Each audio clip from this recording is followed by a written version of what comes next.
Okay, so you are running for Jackson County Superintendent, correct? That's right.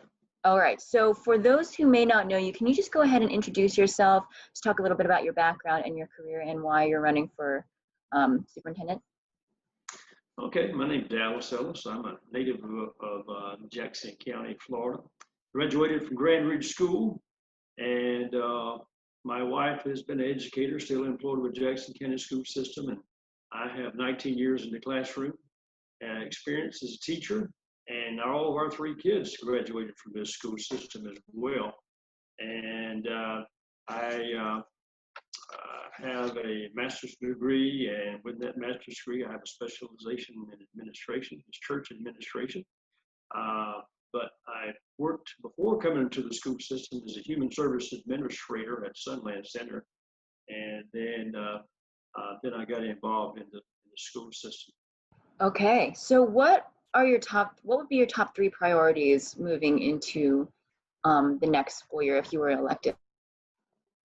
Well, the main thing I want to do is I want to maximize student success through a team leadership approach. Now, by that, I feel like that there have been too many decisions that have been made for years now without any input from the educational experts who are the classroom teachers.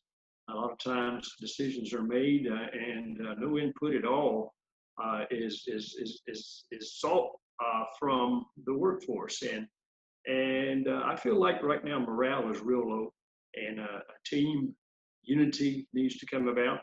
And the type of administration that I was trained in and have been doing for so many years, over 30 years working in church work as a leader and a pastor, I know how to do that. I know how to work through people, and I know that it's important.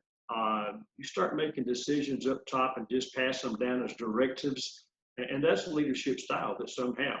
But when that happens and somebody down at the bottom doesn't get to have input and it affects their workplace, then that makes morale sometimes, if it affects them negatively, then that influences morale for the band. And I want to improve that. Okay, and so how will you go about improving morale? All right. Well, the first thing is my first few weeks on the job, I intend to go to every school, every workplace, and the first thing I want to do is ask them this question. If I can fix just one thing to make your job better, just one thing that would make your job easier and for you to be more productive for your students, what would that one thing be? No discussion. I don't want to discuss them. Let them just feel free to share without worrying about their job status or being terminated or whatever. Speak freely, and then after everybody has given those, then prioritize those and take top 2 or 3 things from each work area and meet those concerns of things that probably is among the many things I keep hearing about that have been unaddressed for years now. I think that's going to go a long way. So kind of listening to the community and taking into account what they have to say? Are you asking me, am I going to include the community? No, I'm just trying to summarize for myself what you're saying. Well, that's just part of it. I've got to look. It's not only the teachers that are feeling this. It's administrators. It's people closer to the top than people realize. And I didn't go out seeking this information. It came to me after I became a candidate. And so I've already written a letter to all the administrators and said, look, here's my leadership style. Here's what I want to do. And I want you guys to be an extension of the superintendent's office, and as well as the teachers. It's a team effort. Everybody works together. Everybody's position is important. And if I have an idea, then I'm not going to just make that an objective right away. I've got to work through the board members, and we have elections for a couple of those coming up as well. But whoever the board is, I want to work through those members, and then I want to work through every other leader right down to the teacher and get feedback from everybody before an idea becomes an objective, and then together we make decisions.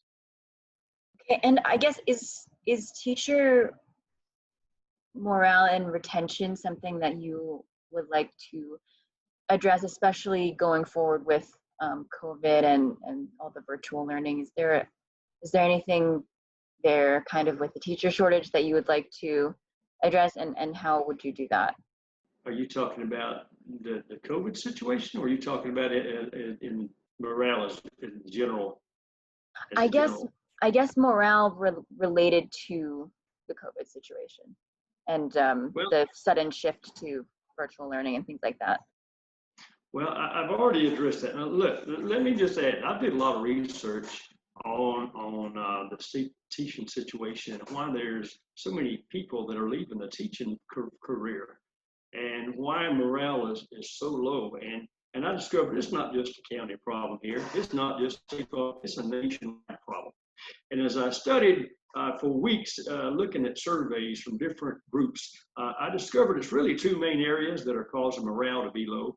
It's salary, that's number one. And then number two, it's this dissatisfaction or frustration with administration. And really, salary, to most people I've talked to, that's secondary. You know, just treat me like I'm part of the team, make me feel wanted, make me feel necessary. They want to know what's in it for me. And so I've already started working. Last September, before I became a candidate, I appeared before the copy of the article here. I don't know if you can see this or not, but here's a newspaper article with my picture in it. And what I was doing back in September is I've already started working on behalf of the teachers trying to help morale. And it didn't end there. That was in September with Representative Brad Drake and State Senator Thomas Gaynor, and I was appealing for more revenue to help with the salaries. And then later on in December, I think it was last year, I also appeared before our school administration at the district level, appealing for part or a large part of the $4.6 million surplus that was discovered to be given toward the teachers and support staff. And then in January, another thing I did trying to boost morale and help with the teachers is I marched with those tens of thousands of other supporters who were at the state capitol. And so, you know, this is the time of year where there's a lot of rhetoric, there's a lot of lip service going on to candidates, but I'm already doing what you know, it's not what am I going to do? I've already started. And I've already, you know, tried to begin the leadership process by writing to those administrators and talking to other high-level leadership people and the way that I want to lead and hopefully unify everybody so there's not this disjunct feeling. Right now, it's feeling from the people at the bottom, the teachers, the support staff, and some maintenance workers. It's us and them. Well, I want to fix that, and I'm already working on it. And that's something that the voters need to be aware of. Be careful about the lip service. See who's already doing what they're saying they're going to do, and I'm already doing it. So your superintendentship will just be a continuation of what you're already doing. Well, it's a leadership. I'm maximizing student success through a leadership approach. And I haven't said a lot about the student, but now the student is really the big part of that. You see, because when morale goes down, productivity goes down. People are excited about their new job, man, they'll sweep the floors, and that's somebody else's responsibility. They'll pick up paper.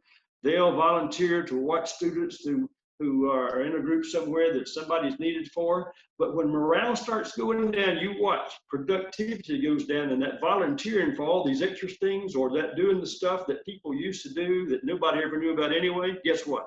They're going to stop doing it. And so the student deserves a productive teacher, and right now, I guarantee you 50% of the people have low morale, 50% of the students, teachers, and if you can change that and get those people with low morale, get that morale up, guess what? The productivity is going to go, it's going to affect that student classroom, and we're going to see more success with that student. So how important do you think getting parents involved in this is? That's gonna, you know, that's a hard one. I can't talk personally, but so many people each day or run into people, and that's going to be that's where you've got to have everybody involved in talking with parents and get information.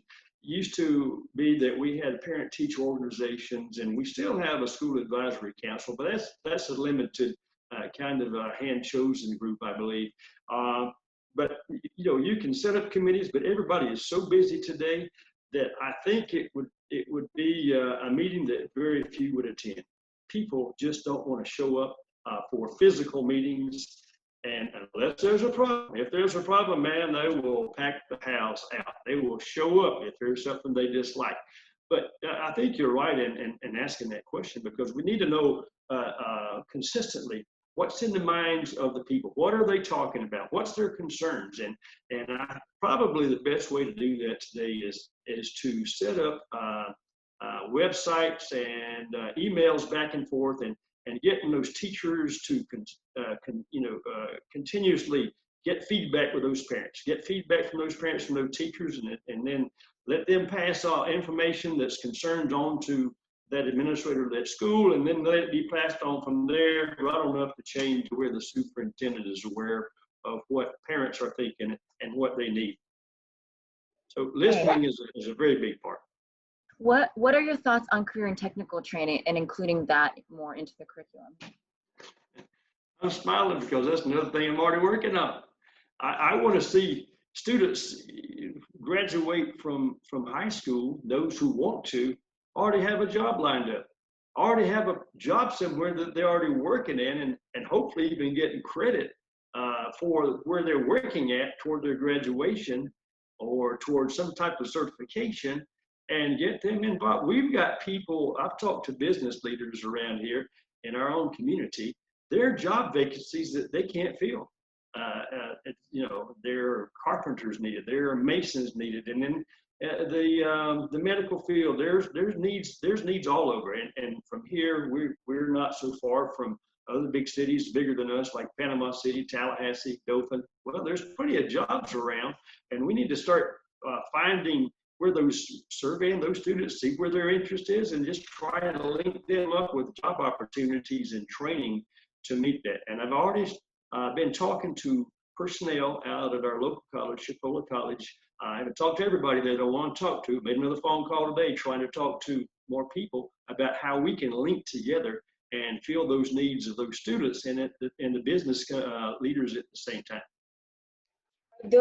Is that type of training including things like engineering or welding and things like that, is that harder to teach in times of COVID like we are right now, where a lot of things are virtual?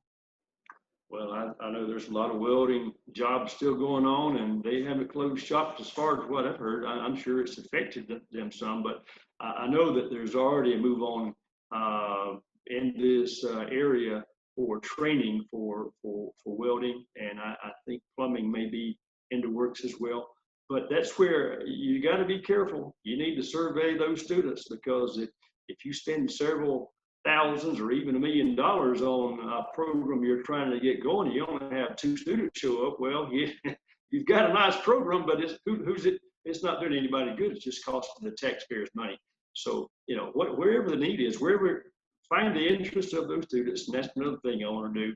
It's on my website that, hey, I want to work through students, see where their interests are. So do you think that kind of training, like plumbing and welding and things like that, do you think that will be sort of on hold until COVID is completely in the clear, or do you think that will move forward and that there will be enough interest to fund those programs? Well, that's a question I really can't answer right now. I would hope that wouldn't be true. And that's up to, there's so many other people that would be involved in a program if you get one established. But I'm still seeing every day builders and plumbers and iPads, air conditioning repair people, truck, they're still going. And, I know a lot of people are wearing masks, and a lot of, that's another issue, but, we can't just shut down on everything. There's still, if somebody, believes in wearing a mask and they stay at home, they're not working, let their water go out, let their air conditioning go out. They're going to be calling for somebody. So there's always going to be a need. Now, it may be that it's diminished some because of circumstances going on, but we got to look ahead as well. We can't just look right now and plan because of what's going on right now. I think we need to plan a little more intelligently, just look down the road and say, hey, this is temporary, and I'll just stop there on that question. Okay, so yeah, I mean, just as superintendent, it would be your kind of, not solely your decision, but to fund those programs. So I guess my question was, are you going to make a decision, while COVID is going on to start funding those programs, or are you going to kind of hold off until we're in the clear Make a decision about what? to fund those programs and to put money into to start establishing those Yeah, programs? I'm not in the chair yet. Right, but we're talking about if you were. You got to remember my philosophy of leadership. I come up with ideas. I am full of ideas, but I am slow about implementing anything as a goal. That can be an idea, can't be fashioned into a goal until you get input. I'll have to look at the budget. I'll have to look at, with anything the superintendent wants to do has got to have board approval. So it can't be just a Dallas thing. And this is not just about me. It's about us. It's about the students. It's about the workers. It's about the community. I want this to be our school, our superintendent. And, it's all about us. And so I want lots of input. And the bigger the decision, I always believe the better or the more input you better get. And there's a verse in the Bible that says, there is safety in the counsel of many. And I have reflected on that and learned from that, and I'll continue to try to make that a part of my life. Okay, great. Well, thank you so much. I think that's all I have. Is there anything you'd like to add? Well, anything I'd like to ask is just if people want to vote for a candidate that's going to represent them, and it's more than lip service, just check out and see. I'm already doing everything that I said I'm going to do. I'm already doing. And I look forward to hopefully being your elected candidate, first of all as a Republican on August the 18th, and again on November 3rd in the general election. Thank you. Mr. Ellis, thank you so much for your time today. Okay, take that.